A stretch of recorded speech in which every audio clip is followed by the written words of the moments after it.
Hey, what's up, you guys? This is Ninja XTX, Will Ninja 524, or Eric, depending on what platform you're watching this video from.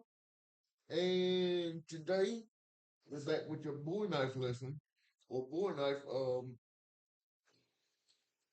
demonstration. And this time I'm using my Muso, or yeah, my copy of the Muso Bowie. Um,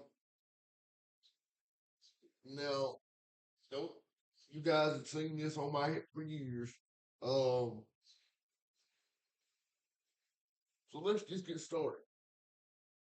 First, let me talk about why I use this particular blade because a lot of people have kind of got flip at the mouth when it comes to me using a big blade like this. And if you know the story behind me using this blade, it might shut your mouth and it might make you think, okay,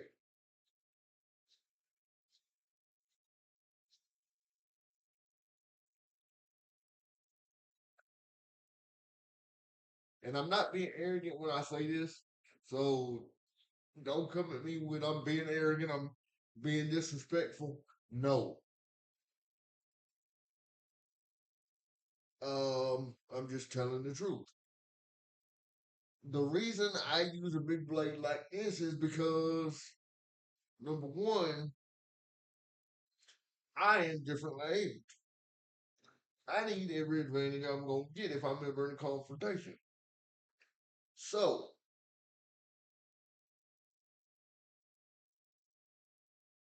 if I'm ever in a confrontation, I'm gonna use the biggest, most scariest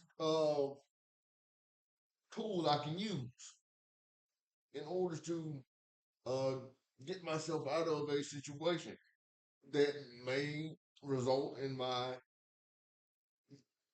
getting physically injured or unalive. That's why I took up the Bowie knife. Uh, in addition to its historical value, look it up. Don't just look up Jim Bowie. Look up Cassius Clay. And I'm not talking about Muhammad Ali. I'm talking about his namesake. Look it up. Okay. Um, Third reason, this blade is heavy. Yes, it is heavy, but I can manipulate it now. Um,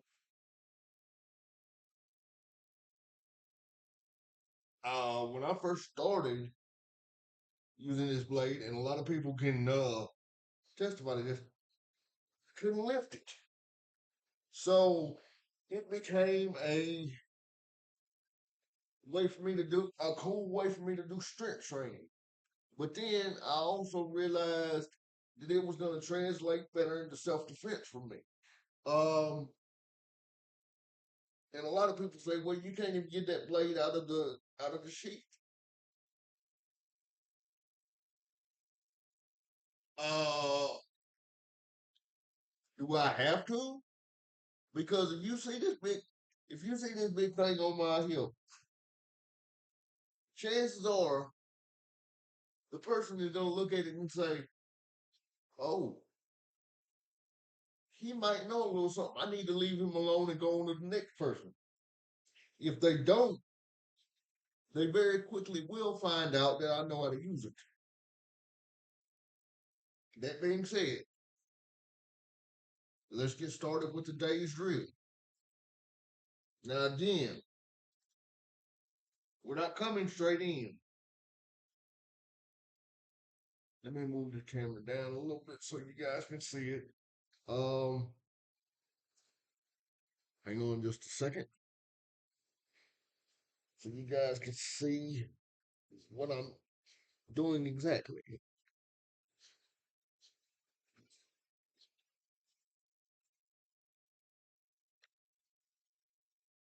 All right. I think that worked. All right. So I'm if an attacker comes in to get me, I'm just gonna snap cut that hand. Snap cut that hand, bring it around, cut your fingers off. Or I can stay out low, come out, and do some more stuff to the femoral artery. Not gonna go into detail because I don't want my account to be deleted. So if I back cut or snap cut to your hand, your eyes, and your lower extremity, there's not gonna be much of you left to come after me. Now, somebody may say, "What did they get your hand? What did they get your arm like that?" Okay, if they get me like this, if I can still flick my wrist, they're still in trouble. If they try to get to my wrist, boom, that's when I hit with the handle or the pommel.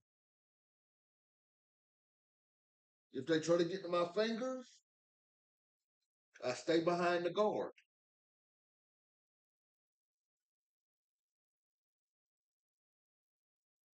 I use the brass catcher or the blade catcher to trap and catch the blade, or trap and catch my opponent's blade and strip it. Or if they come in, I hit, like I've told you guys before, and then I move in. With a blade of this length, I don't even have to move that much. As they move in, bam, I take out the bicep. Or as they move in to get me, I parry, take out the tricep. Cut, cut, disable that arm. Make it so they can't use their arm and they can't use a blade, and you can get the heck out of Dodge. You don't necessarily have to use a unaliving technique to finish them off, just a disabling technique.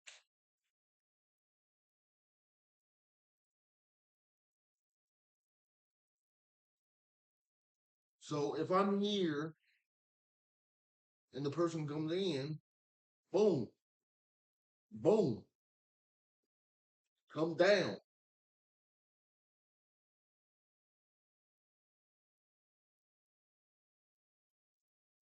As a matter of fact, a little exercise that I love to do is going from palm up to palm down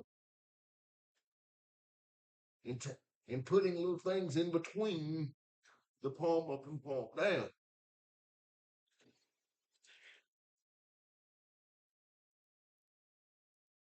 Now, you guys may see me do this a lot. Down, down, up, up, center, center, center, 6, 7, 8,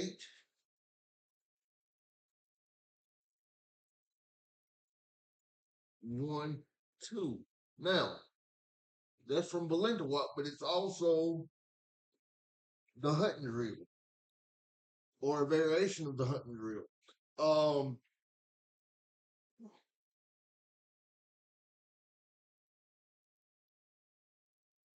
so if I'm here and I stop my attacker's blade, I bring it down, I cut the hand, I stab, I move up, I'm back to my center line. Now, if I'm here, I stop my attacker from coming in here. I move in, down, cut, As I move down to cut, I stab, roll over to this position that I just showed you guys. Stop my attacker there, bring it down. As I bring it down, I come in. I rip up, taking everything else. As he comes down, I hit with the pommel. As I hit with the pommel, I can bring him around the bargaining position. Now, the reason I use bargaining position is I want to stop it before it gets deadly. I don't want it to go to a I don't want it to go to a deadly confrontation. I want it to stop before it gets deadly. Now, if they want to take it to a deadly situation, I can go there and come back. But if you're in a knife confrontation, I'll tell you something. If you're, if, and I'm expounding here, so forgive me. Some of you may understand this. If a knife is already deployed in a self-defense situation, it is all or a survival situation. It has already taken a dark turn. The one that can turn that off is the one that can turn that on and off is the one that's going to survive. The one that always takes the dark path is going to be the one in trouble. Anyway, thank you guys for watching. God bless. Train safely, train often, and train in defense of yourselves, your families, your loved ones, and others. Bye-bye for now. I will see you guys in the next video. Until then, take care. Bye-bye. I'm out.